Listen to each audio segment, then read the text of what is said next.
Welcome. Thank you for coming to the session. Everyone enjoy the keynote? Yeah? Y'all got a sense to see it? Yeah?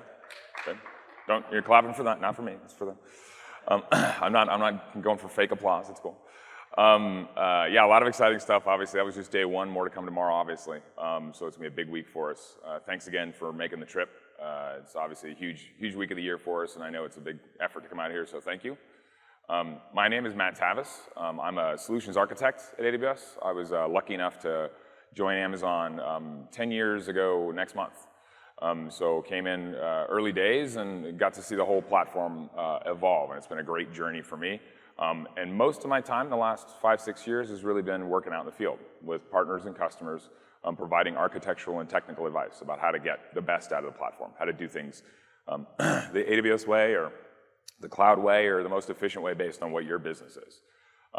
Lately, I've been focused a lot on software as a service. I actually work in our partner solutions architecture team, focused on ISVs and helping them understand how to bring their existing products and new products to the platform. And so a popular topic in that space and a popular topic for many of our customers is really this idea of multi-tenancy.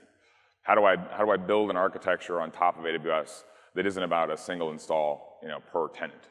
And a whole bunch of these lessons and examples that I'm going to talk about today are really from those conversations. What we're hearing out in the field, what we're seeing people do, day to day, and kind of the current state of play, if you will, on top of AWS. As anyone here who's followed AWS will know, these things change rapidly. They change all the time. So this is, this architecture deck may change entirely by next reInvent. But you know what? This is I'll give you sort of a sense of what we're seeing out there right now and some examples of customers that are taking those paths. And then we'll hopefully get some tidbits for you to take home and apply to your own architecture. So with that being said, I'm just going to dive right in. So what to expect? The focus here is really some of the key challenges of multi-tenant architectures. What we're seeing is things to really think about when you design for a sort of a shared platform or shared architecture. Some common deployment models, what customers are actually doing today. And then, of course, some strategies for how to address some of those challenges that we're seeing out in the field, what we're hearing from our customers. This isn't going to be a deep dive on VPC design. It's not going to be a deep dive on IAM, security strategies and how to lock down the infrastructure. It's definitely more of a architectural view, top-down, around how the services work together and approaches you might take to multi-tenancy. So let's start with the challenges. I'm not going to dive into each one. We're going to spend more time on each a little bit further on, but really the ones we're hearing about most commonly are, first and foremost, if you have a multi-tenant environment, how do I route requests? How do I route a request coming into the platform to the right set of code or infrastructure or the right component? And in some cases, that's can be quite challenging, can be quite a change architecturally. How do I think about change management when I have a shared pool of resources? How do I swap out, versions of code or instances? How do I think about data security and isolation, a common topic across the board, and multi-tenancy adds another factor on top? How do I think about data security and isolation across my tenants? And then, of course, what are the patterns that might be applicable to building a multi-tenant architecture? So I'll start with the patterns, because I think the patterns sort of lay a foundation of what we're seeing out there today. And they talk a lot about really, what options exist and what we're seeing, and then we'll dive into sort of some of the other challenges as we go on. The first pattern I like to call the retro.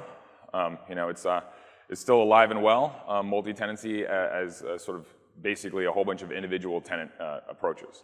And really this pattern is effectively not doing multi-tenancy in a true sense, but rather replicating in a way by actually having unique stacks for each individual tenant, right? Isolation for all of your infrastructure, isolation for access for your customers, for their tenants themselves, is then at the AWS resource level. So dedicated to load balancers, dedicated EC2 instances, dedicated data sources. This is often something you have to consider, right?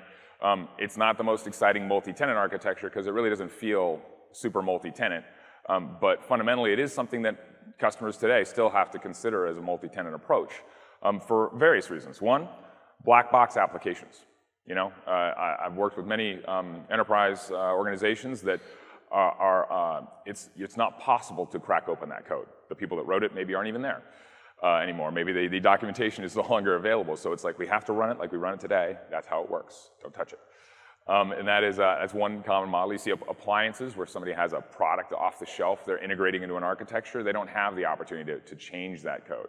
And so that's going to be something that is fundamentally going to exist until a new version of that application is built or a new product that comes out which really has a different approach to that. The other example is snowflake configurations. You've probably heard this, every approach, every customer installation is a unique configuration, therefore it's like a snowflake. They're all unique and special, which is actually quite common with a lot of enterprise software. And so in order to support that, it is often the choice to say, well, I'm going to give each configuration for each customer its own stack, right? And that's almost a requirement baked in because of the lack of dynamic configurability of the product, and each installation's different. And then, of course, if you're looking to get into a cloud scale infrastructure now, but don't really have the time or development resources to make a change. So it's a low effort approach to quickly move that platform as it stands onto the AWS infrastructure and get, if you will, kind of a replication of the environment into a much more scalable, much more dynamic infrastructure with AWS. The challenges here, and the reasons why this isn't necessarily the easiest approach or the best approach, come down to a couple. One is really cost efficiency, sort of resource management. What we see kind of is urban sprawl. Everyone gets their own set of resources. Everyone gets their own unique AWS instances and RDS instances, and you get this both a complication from a number of components you have to manage that are all unique. So in addition to obviously labeling things with tagging, you then have to keep track of which ones go to which customers, which configs they apply to, which code maybe is on each instance set. So it does add a lot of layers of complexity, if you will, in terms of configuration management across those unique stacks. It also ends up not being necessarily the most cost-efficient approach, right? If everyone gets their own database and the database isn't being heavily utilized, you have a whole bunch of wasted, if you will, CPU time, compute time. Now, normally, and when people traditionally built software in the past, that wasn't necessarily a huge concern because each customer was hosting it themselves and they had to worry about operational efficiency in their data center.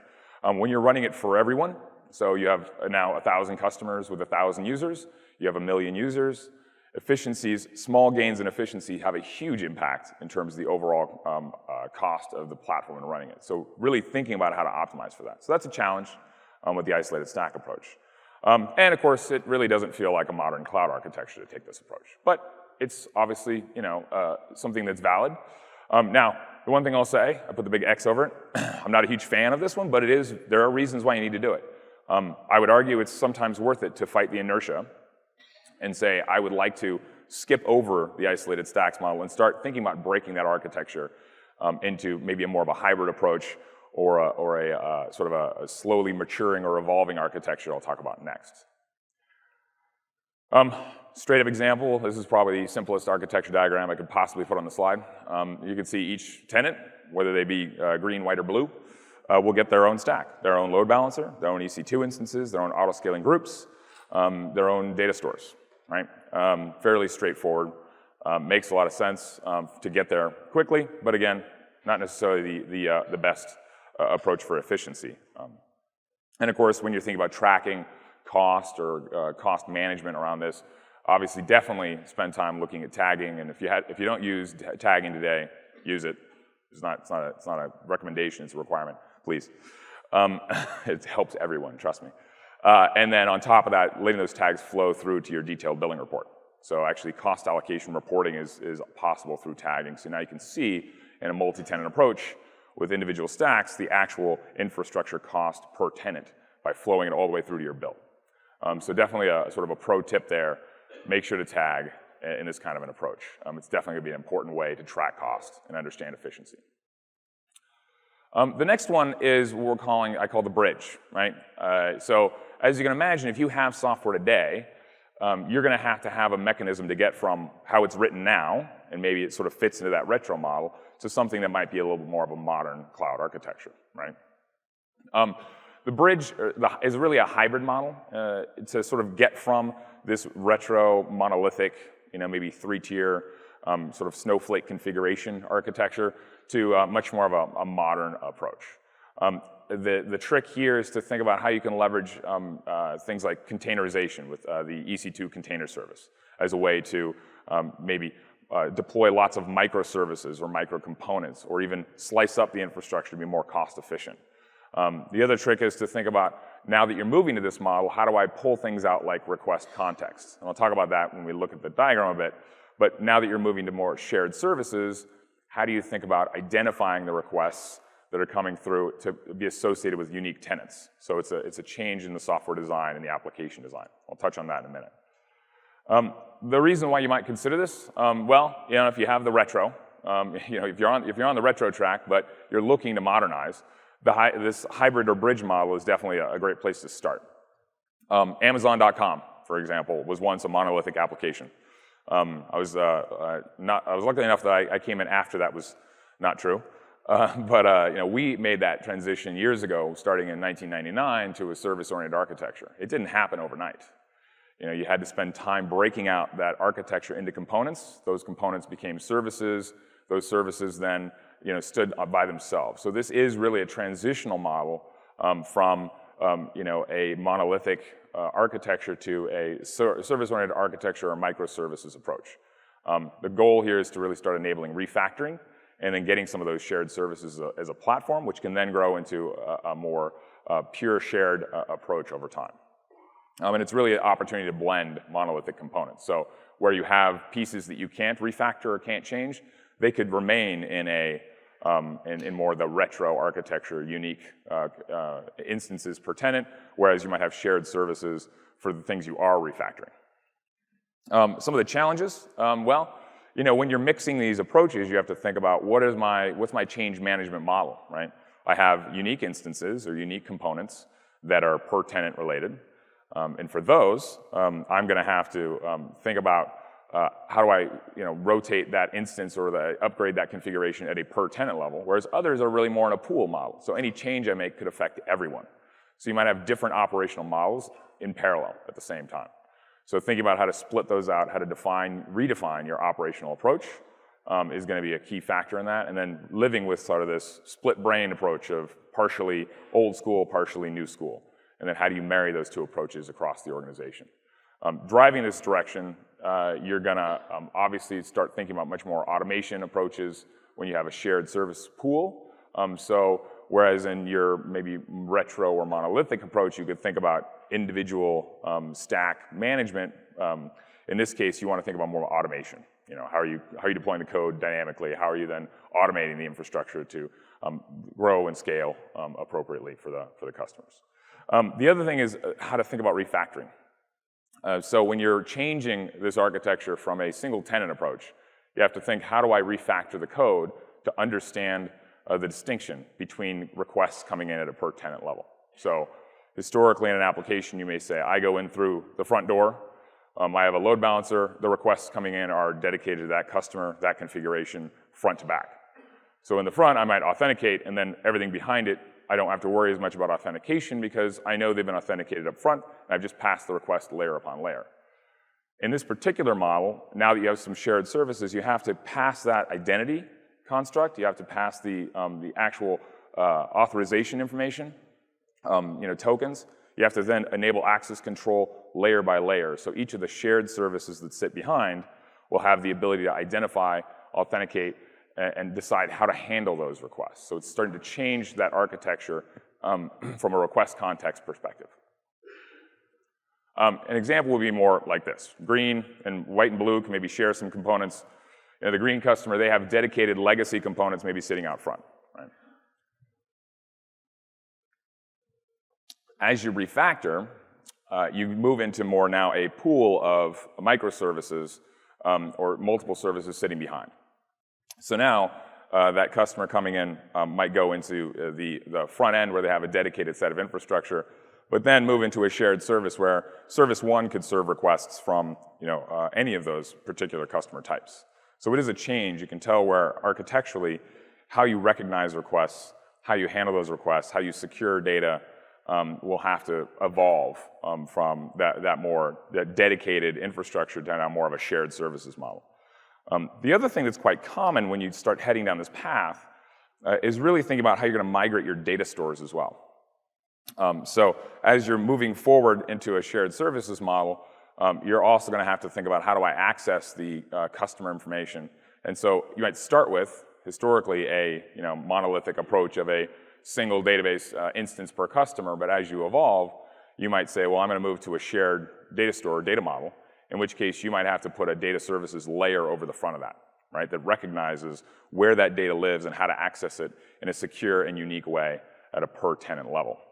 So that is a modification that's going to start to occur, and this data services layer comes in quite often with many of our customers because it gives them the opportunity not only to make those changes at a shared services level, but also to migrate the data between data stores over time. Right? As you're modifying this and moving forward, you might move away from a traditional relational database. Well, you're not going to necessarily do that all at once. You might move some customers to different databases. You might move certain portions of the architecture to, say, DynamoDB and NoSQL. Having a layer of indirection, that data services layer, gives you the ability to make those changes transparently to the rest of the application, and then move that data over time. So it gives you that layer of indirection and flexibility. And that migration can take, as depending on the size of your architecture and application, can take a while before you're ready to really refactor it. But it's not just that first time.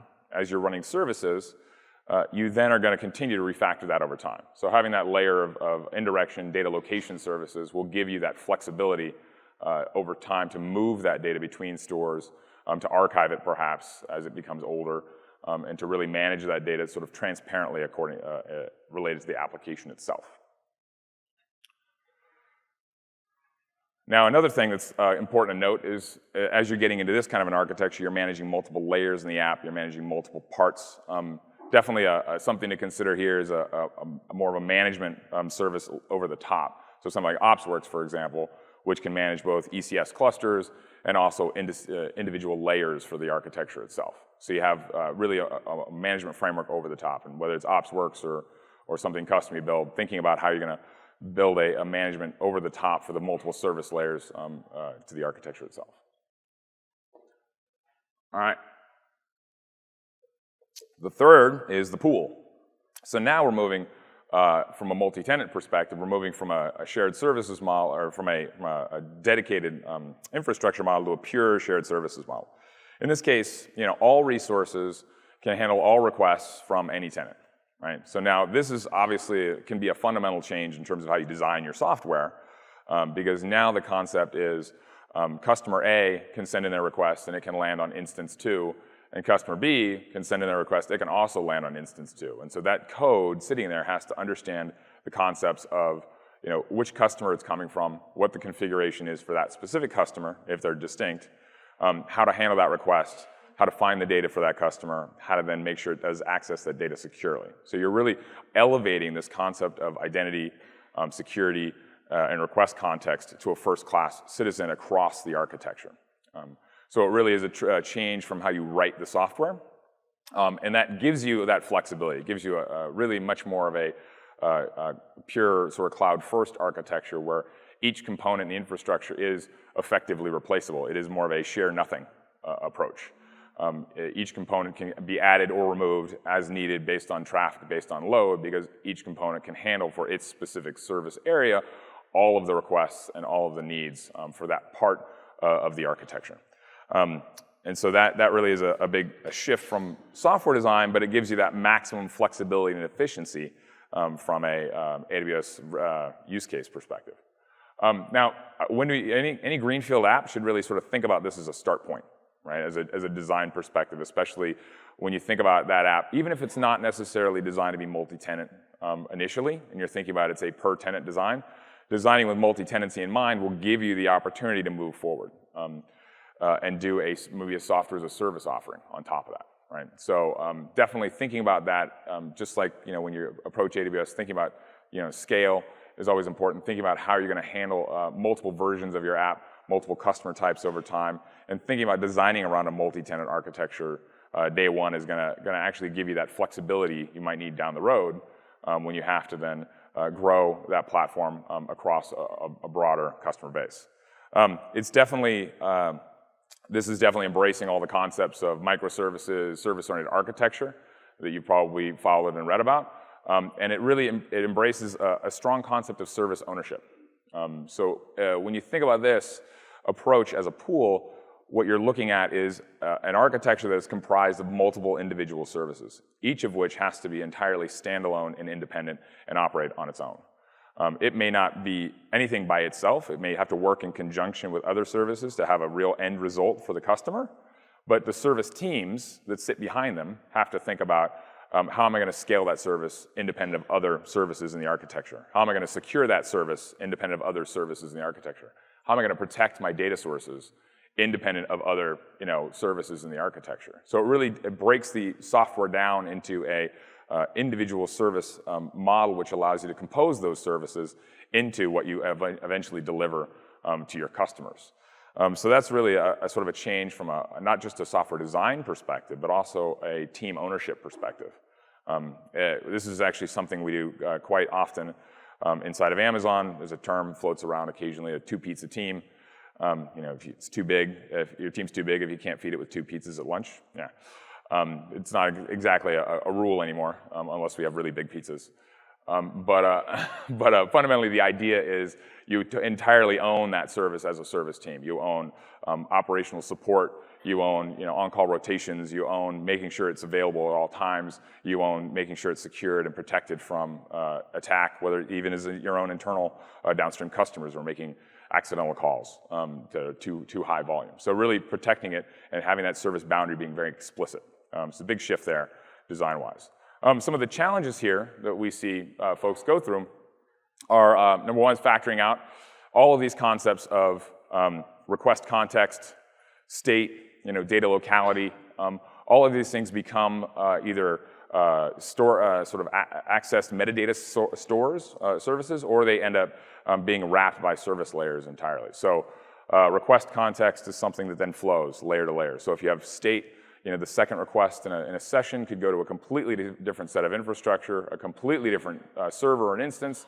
So it has to have a mechanism either to flow that context back and forth or look it up through a state management service like an Elasticache or even a DynamoDB, for example. The other thing is, and that's just about the request, also the identity. So the identity of the requester needs to be flowed through each layer so you can ensure that it's secured properly. So when that data request comes into service 3 or service 4 behind the scenes, it can also check to ensure that not only is the token valid, that the user really is registered, but also they have access to perform that function or access that data. So that concept of identity flows all the way through the architecture. And then, of course, the other challenge with this is because it's a true pool, as you're deploying changes, as you're updating it, you don't have the ability to isolate the impact.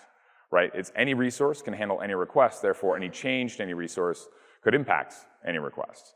So you do have to think about how you're going to roll that code out in a way that allows it to either be backwards compatible or entirely done in a way that does not impact the user experience. Because those deployments in the pool model will take a little bit more time. As your resource pool grows, you can't just deploy them all at once, and you wouldn't want to. Right? So you're going to have to think about running side by side, what people call, say, blue-green deployments, or even just rolling out changes with things like code deploy. So taking a look at that, you see now it's an entry point that's common across the board. Perhaps an entry layer for the web tier that's handling those requests, passing it to each individual service. So any request for data that might reside in service 1, for any of those individual customers will always go to that service endpoint. And the service itself will understand how to handle looking up data for the green customers, blue customers, or the white customers. Right? The other thing you'll note architecturally is that the access tier is then entirely wrapped by a service front end. So the data sources themselves are not direct accessible. They're actually only accessible through the service layer. So as you make changes to your design and your data schema, perhaps, as you add or remove components, you have the ability to isolate that impact by wrapping it around a service layer that's really requesting that data. So adding new components can be done, or adding new data can be done in a way that won't necessarily be backwards compatible or break downstream clients, because you have an actual layer over the top that's protecting the downstream components. That's an important component for the pool model.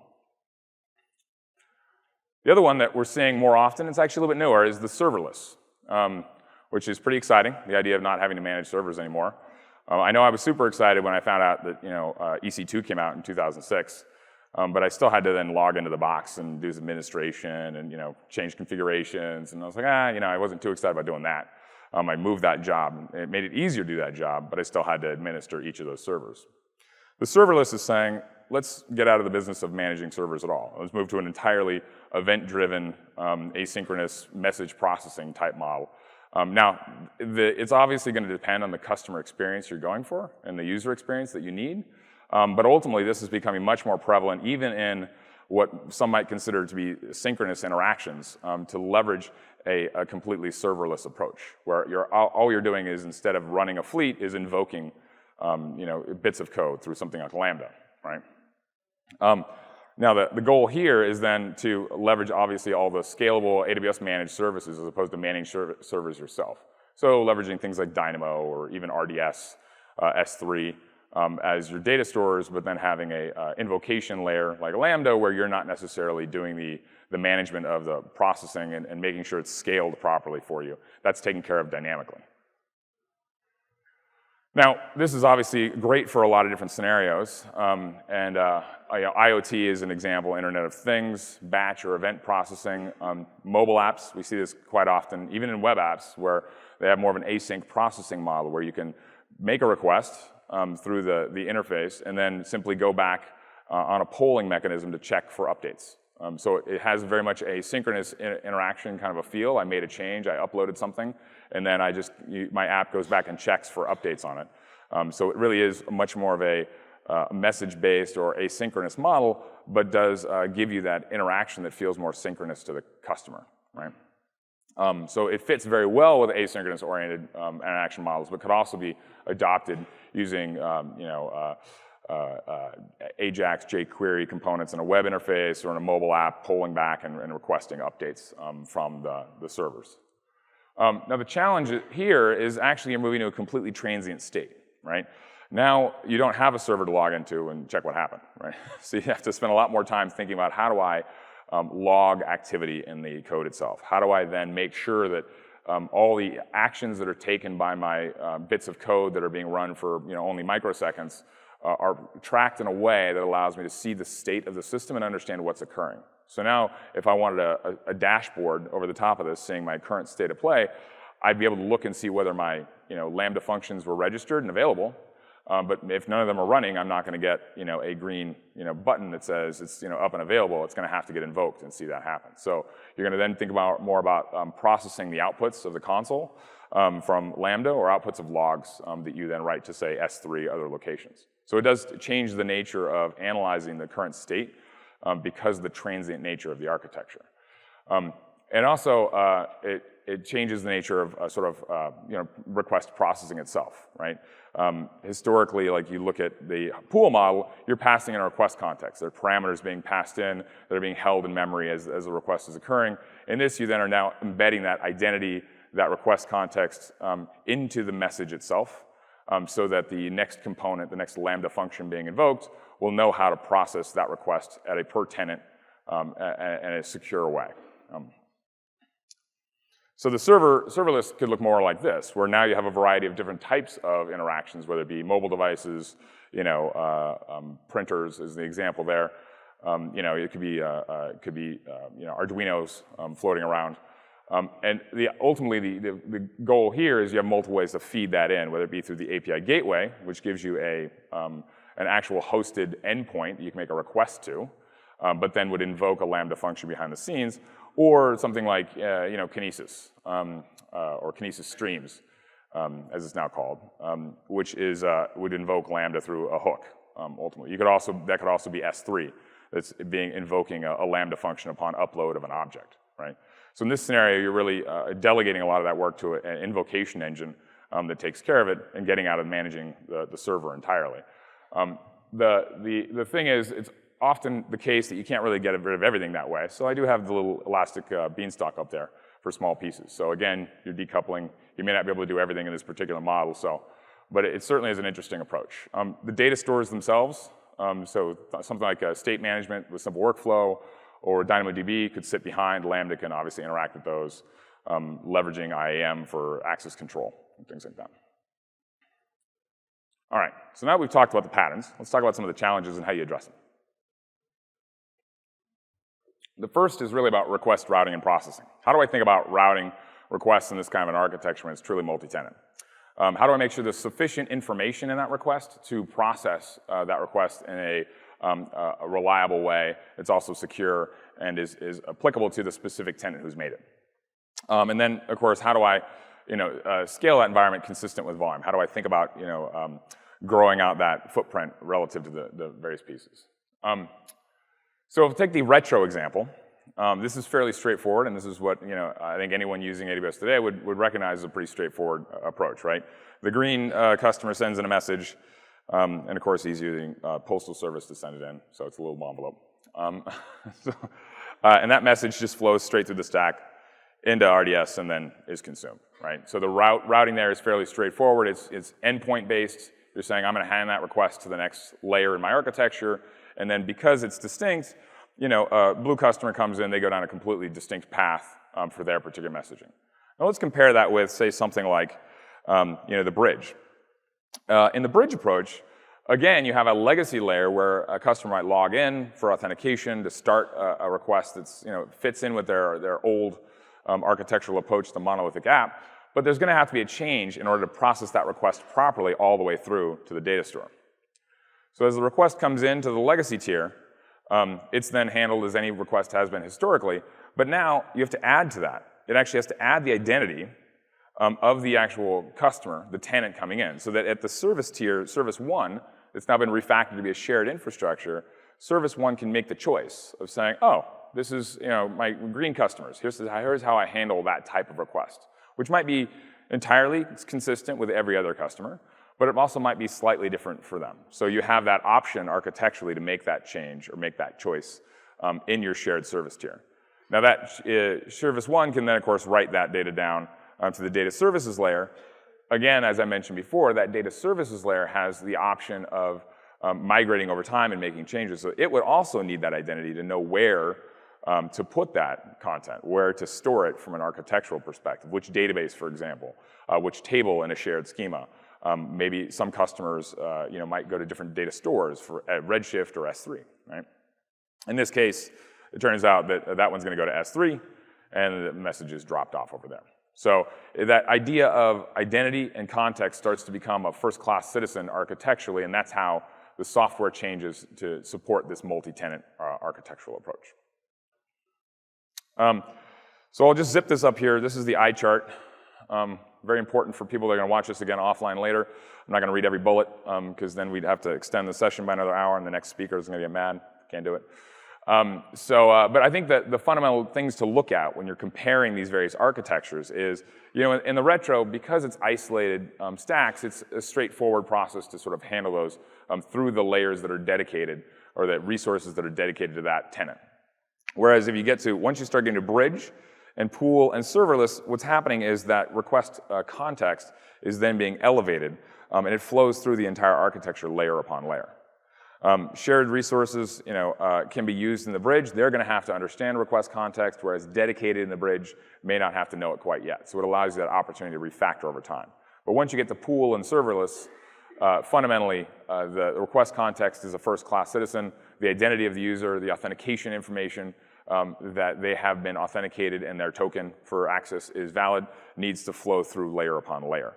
As you can see, in terms of the processing, that idea of data stores being wrapped, that data services layer becomes more important as you move closer and closer to a pool model, because now you have to think about how do I route even storage requests for the information. How do I store that information? How do I move it between data stores over time? Now, change management is another big area to consider from this architectural perspective. How do you think about rolling out, say, new versions of the architecture? How do you think about rolling out multiple versions side by side? When you have a multi-tenant approach, you have to think about, do all my tenants move forward from V1 to V2? Or do I have this option of moving some forward to V2 while leaving others back on V1 or V3? And then, of course, as you get into a multi-tenant architecture, the scale starts to change, right? Now you're hosting thousands of customers with thousands of users, therefore millions of users, so you have to think about rolling out into a pool of resources and actually rolling deployments. Rolling deployments are going to be a much more common thing. The flipping a switch from A to B is much less common in a large multi-tenant platform, right? So how do I think about rolling that code out in a way that allows my architecture to evolve without actually impacting people that are coming in with an expectation of an older service running. So, the retro is the most straightforward, so we'll talk about that specific approach. In the retro, it's really hey, let's spin up a new route, a new set of services, a new set of infrastructure. Let's go ahead and spin up new auto-scaling groups, and then set those up, test them, make sure they're ready to go. And then when I'm ready, I just cut over my load balancing over to that new stack, and I'm ready to go.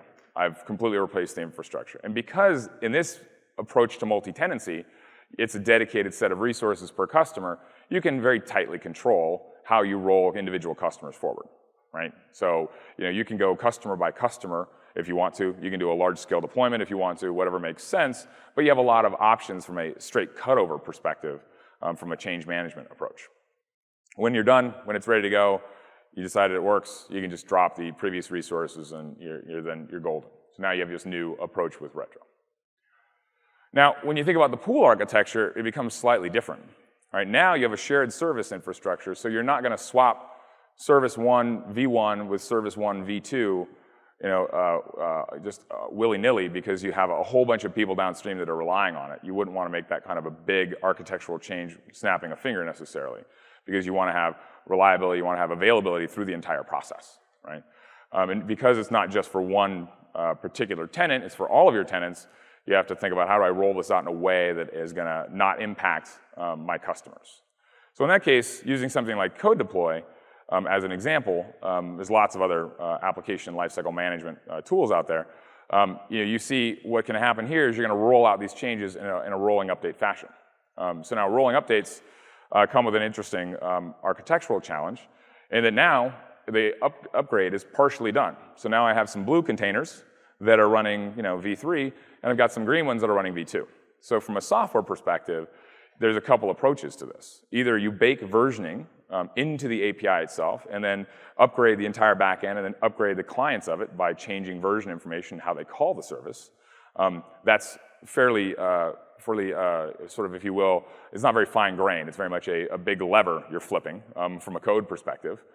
But is certainly a reasonable approach. It allows you to sort of have more of that straight cutover model, but it does come with the disadvantage of you then rolling back can be challenging. If you're swapping completely new version, you got to roll back quickly. In this case, I would say that what often we've seen is actually being able to sit side by side, building code that understands how to handle v2 and v3 requests, and then essentially aging out, if you will, older versions of that service over time as the architecture moves forward. Now, this is a very controlled model where your downstream consumer is really another component in the architecture, so you have the ability to make that switch whenever you feel like it.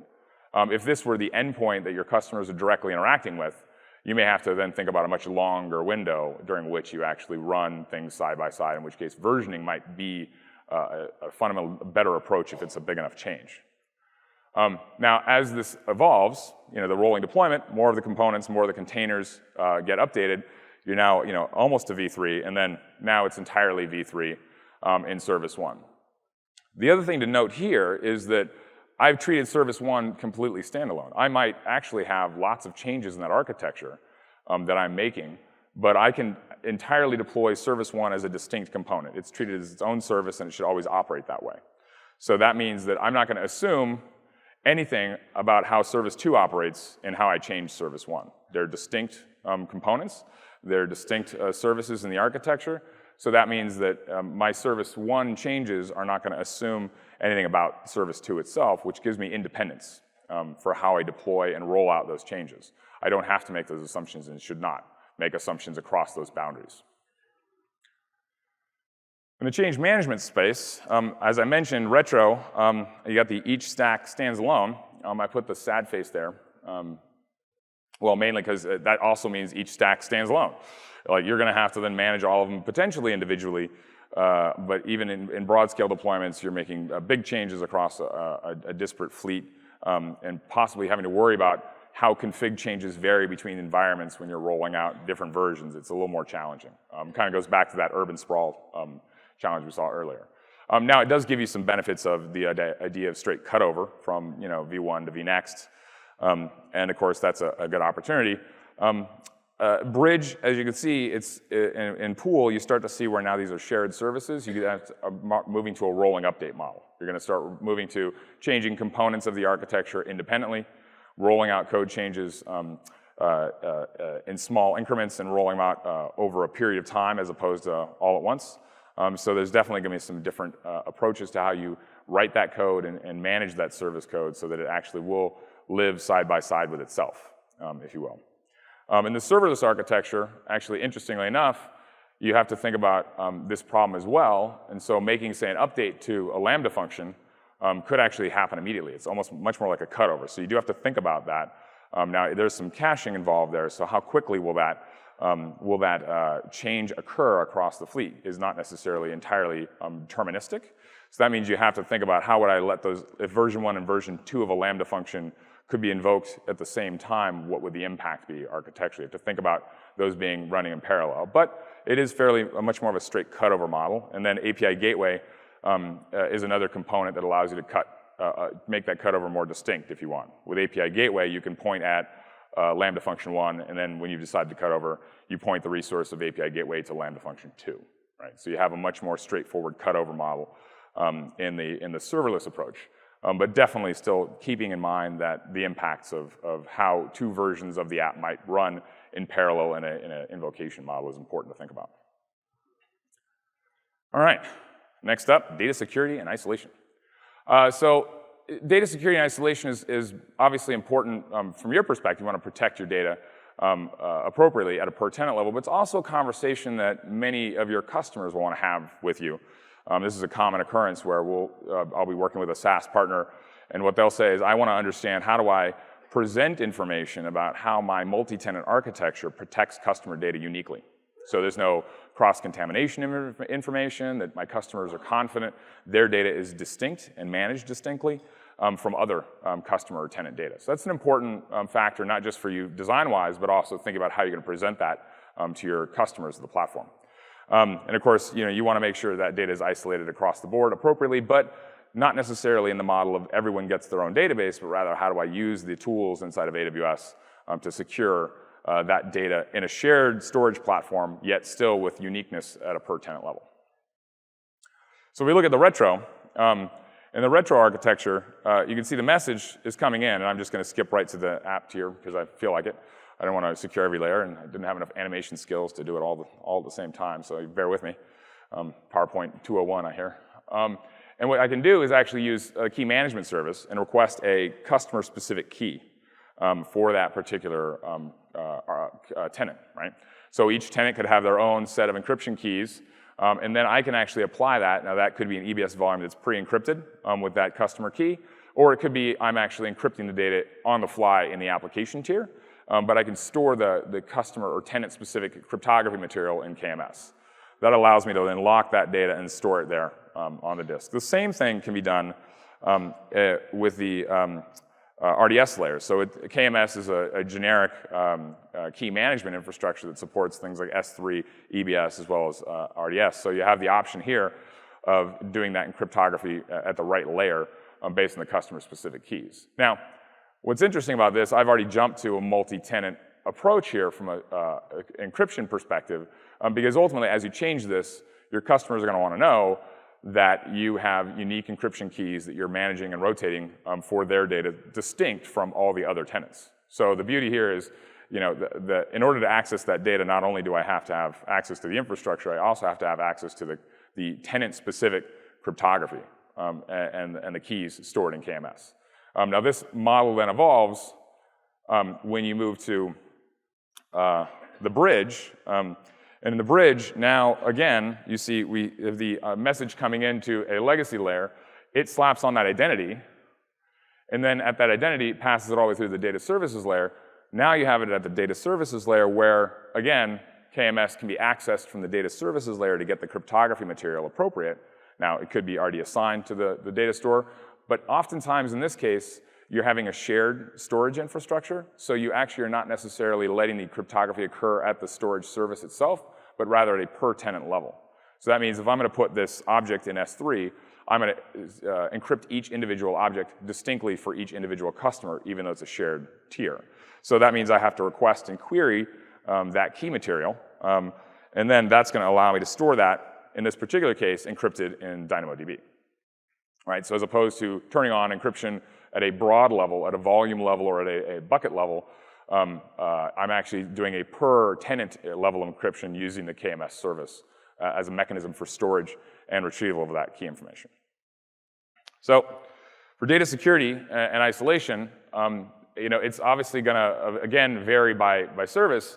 And so, in the retro example you saw where it's customer-specific, however, we're already moving to a multi-tenant cryptography model where you have unique keys per customer.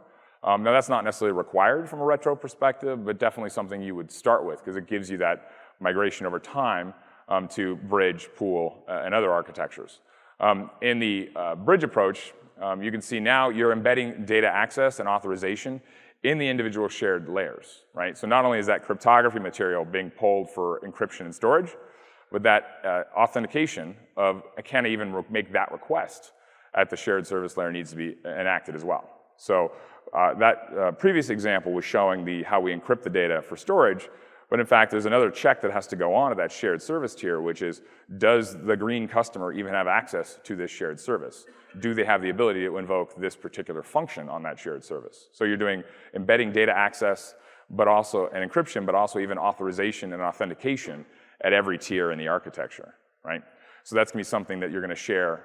Generally, you're going to write a shared layer around using often either a custom authentication model or actually leveraging an AWS partner for something like that to make it out of the gate. IAM can build some of those pieces, but often when you're marrying it with your own tenant information and data store, you then are going to pull out a completely different set of identities which are not really stored in IAM, but rather in your own architecture and a partner product for that space. And then, of course, in the serverless approach, now you actually have the ability to leverage IAM and token-based authentication with IAM by generating a role and assuming it for that particular request, and then tying into the IAM infrastructure for access to that particular layer. And then passing the identity through again, both for key retrieval, but also for authentication in the Lambda functions you're invoking, determining whether this function can be invoked by that customer. The code path you're going down is appropriate. So again, embedded into the architecture all the way through. So if this was too long and you didn't listen, this is my big summary slide. So if you're looking at this and you're saying, what approach is great? 4 examples, it's awesome. I love it. Now all you've done is give me more choices, which often is a question that comes from our customers. Hey, just tell me what to do. Don't give me all these options. But unfortunately, I like to make sure people have choice, flexibility, opportunity. So I think the way to think about this approach is, are you working with a legacy architecture? Is the component you're working off of or building, is it something that is really a monolithic app or something you can't crack open, something that's pre-existing? If it is, hey, let's talk about leveraging what you have and then, basically getting an opportunity to quickly move to the AWS platform and then start a multi-tenant architecture with the retro. Go retro to start with. The thing that I would tell everyone is really start to measure everything right away. If you haven't historically done a lot of measurement or log storage architecturally, that's a sort of a table stakes for a multi-tenant approach. When you want to analyze what's happened over time, having that measurement built into the architecture is definitely a key change I would make even to a retro architecture approach. If you're ready for it, fight the inertia of the simple install on AWS and go, and jump right over retro and think about how you can start refactoring that architecture. Is there an opportunity there to break out components, to create some shared services? If you have a big platform, it's going to take time. Amazon.com did not change their architecture to microservices overnight. It took years to do that. And so in order to do that, we then had to decide the best path. So that's again, you need to figure out what the best path, what's the biggest bang for the buck, What's the most scale impacted or scale affected component, and then break those out over time and move through that hybrid architecture or bridge into ultimately a shared model. Now, if it's not a legacy, start with a pool. If it's not event-based, start with a pool as an approach. Shared services, microservices, service-oriented architecture day one, and then really leverage that shared pool approach, then embracing all the opportunity for a share-nothing approach, but then thinking about how to embed, as we talked about, identity, request, and security context through the architecture so that you can truly have a shared pool that can handle any request from any particular tenant. And that's actually a goal, even from the bridge, is how do I get down there to that shared, dive into the pool. And then if you really have that opportunity to think about an event-based model or can model what feels like a synchronous interaction as an event approach using asynchronous calls or even mobile pooling from your app, think about starting at the serverless model. Is that an option? The beauty here is then all the aspects of scale, how to scale that architecture and grow it, are taken care of. API Gateway will scale for you, Lambda will scale for you. You're going to use shared services that will scale through straight-up API calls. So it really gives you that flexibility, especially in multi-tenancy, where scale is going to be the thing that you're going to have. It's going to probably go a lot faster than a single tenant architecture, right? So that's really, I think, if you took anything away, this is really the kind of the process flow of how we think about multi-tenant approaches. And with that, I'd like to say thank you very, very much. I appreciate you guys coming. I hope you guys enjoy the rest of the show. Please feel free to complete your evaluations. I would love it. And if there's anything I can do better next time, let me know. All right? Thank you very much.